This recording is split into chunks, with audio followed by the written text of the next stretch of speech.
Hello everyone, I'm your teacher from DETPractice.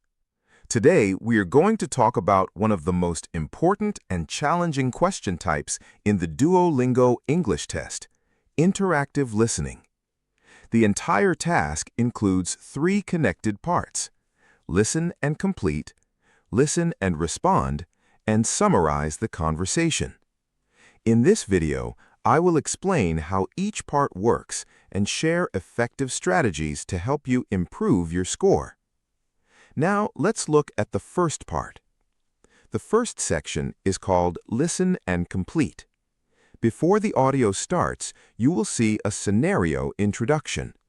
This information is extremely important because it tells you who you are talking to, what the purpose of the conversation is, and what problem or topic you are discussing. For example, you may be a student talking with a professor about a class issue, or a student asking a classmate for help with a project. One common mistake students make is ignoring this scenario information and immediately focusing only on the audio. However, understanding the background first can help you predict what kind of information you are going to hear.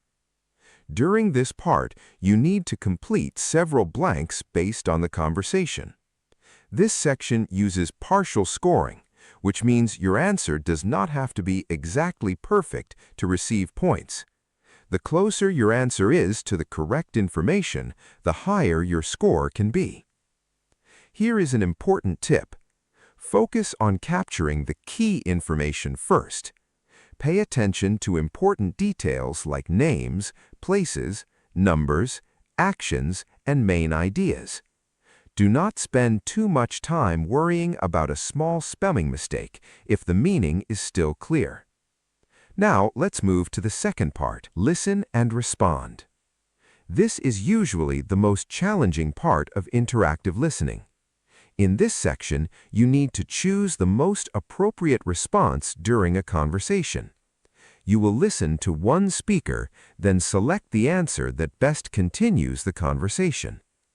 This is not only testing your listening ability, it also tests your understanding of context, logic, and natural English communication. For example, if someone says, "I'm having trouble finding accommodation near campus," the best response should be related to housing advice or possible solutions. It should not be an unrelated answer. A very useful strategy is always to think about the purpose of the conversation. Ask yourself, what problem does this person have? What information are they looking for? What would a natural response be? Another special feature of interactive listening is the self-correction mechanism. If you choose the wrong answer, the system will show you the correct answer. Do not panic when this happens. Instead, use it as a learning opportunity. Carefully understand why the correct answer fits the conversation. This will help you follow the direction of the conversation and make better choices in the following questions. Now, let's talk about the final part. Summarize the conversation. After the conversation ends, you will have 75 seconds to summarize what you just heard. This section is scored based on writing criteria, including content accuracy, organization, grammar, vocabulary, and overall clarity. Many students understand the conversation but struggle with organizing their summary. Here is a simple structure you can follow. First, introduce the main topic of the conversation. For example, the conversation was about a student discussing a problem with a professor. Second, explain the key points from the discussion. Mention what problem happened, what suggestions or information were provided, what important details were discussed. Finally, describe the final result or solution. For example, in the end, the student decided to follow the professor's advice. Using this 3-step structure will help your summary sound more organized and complete. Now, let's review some important preparation strategies. The first strategy is Understand the scenario before listening. Do not focus only on individual words. First, understand the relationship between the speakers and the purpose of the conversation. The better you understand the situation, the easier it will be to follow the conversation. The second strategy is focus on meaning, not perfect spelling.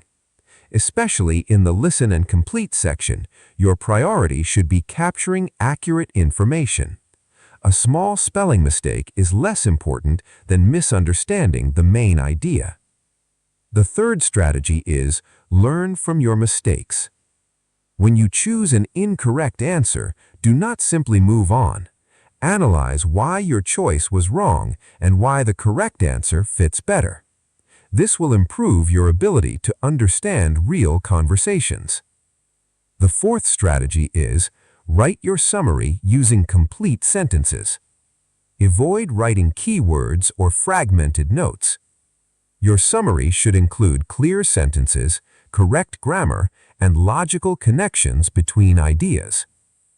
If you want to practice interactive listening and experience our full learning system, you can visit DETPractice.com and begin your DET preparation journey with expert guidance and powerful AI tools. Thanks for watching, and I'll see you in the next lesson.